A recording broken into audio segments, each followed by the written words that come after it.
We now join our regularly scheduled programming already in progress.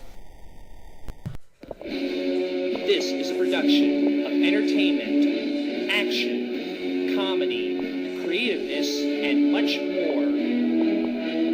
This is D-Culminate Productions 2013.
It was full steam ahead on the island of Sodor.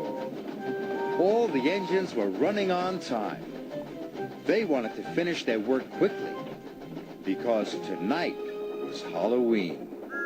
The engines loved seeing the children in their Halloween costumes.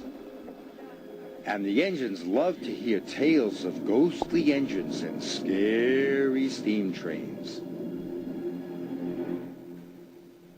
That evening, Sir Topham Hatt came to Tidmouth's sheds. "Thomas and Emily, you must go to the smelter's yard," he said. "An important delivery of iron must be collected right away." "Yes, sir," they puffed. Percy thought the smelter's yard was spooky. He was worried about his friends.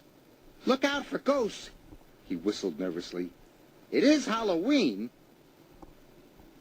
"There's no such thing as ghosts," Thomas said cheerfully. "It's just silly make-believe," added Emily. And they steamed off to the smelter's yard. The sun was setting, and it was getting dark. "Imagine being scared of Halloween," puffed Thomas. "Or the smelter's yard," sniffed Emily. "Pah," added Thomas. Thomas and Emily enjoyed feeling brave.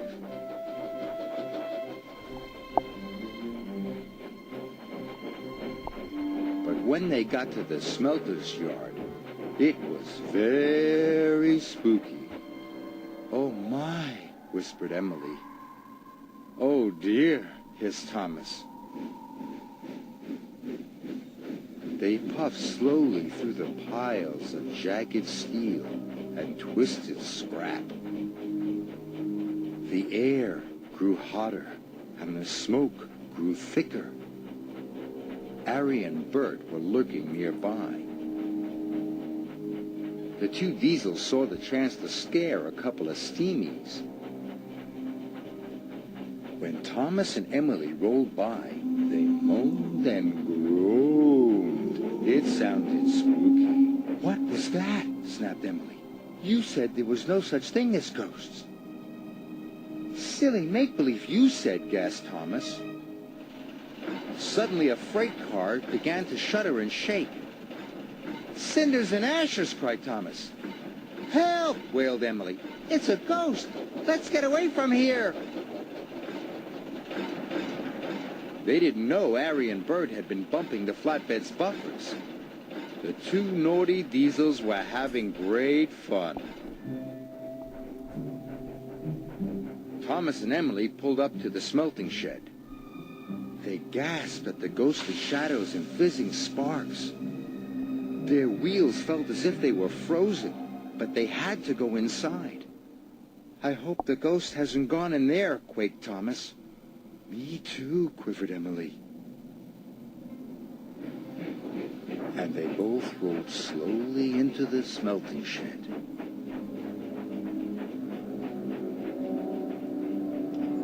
Inside, chains clanked and strange shadows danced across the walls. Must be brave, Thomas puffed. But it was spooky. Emily was turning around, ready to shun some freight cars. Suddenly, a great whoosh of sparks lit up the shed. "Bust my bumpers!" cried Emily. Emily was scared. She didn't notice the huge white tarp. It fell, covering her from funnel to footplate. "The ghost! It's got me!" She steamed away as fast as her pistons could pump. Thomas thought Emily was the ghost, and he raced out of the smelting shed.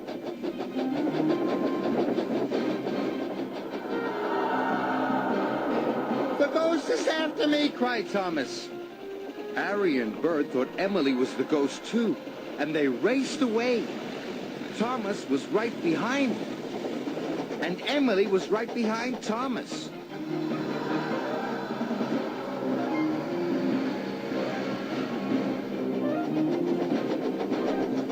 "Help!" Emily cried. "The ghost has got me!" Harry, Bert, Thomas, and Emily raced towards Tidmouth Sheds. Tidmouth Sheds was quiet and peaceful. All the engines were fast asleep. Thomas's whistle soon woke them up. "It's Thomas!" cried Percy. "Something must be wrong." Suddenly he saw Thomas, Harry, and Bert racing into the yards. "Stop!" he cried. Harry, Bert, and Thomas applied their brakes. They stopped just in time. "The ghost is after us," whistled Thomas. Percy was scared. But just then, Emily raced under a signal and the tarp flew off.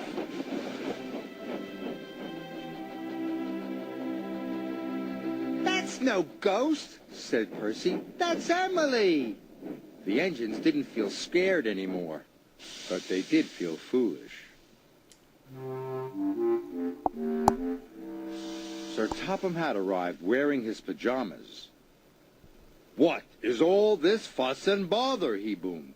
"It has caused confusion and delay." "But, sir," cried Thomas, "the flatbeds were rattling." "And we heard moaning," said Emily. "And groaning," added Thomas. Sir Topham Hatt looked at Harry and Bert. "Do you know anything about this?" he asked sternly. "It was us, sir," Bert mumbled. "For your punishment, you go back and collect the iron at once," said Sir Topham Hatt. "Yes, sir," said Harry and Bert, and they rumbled away.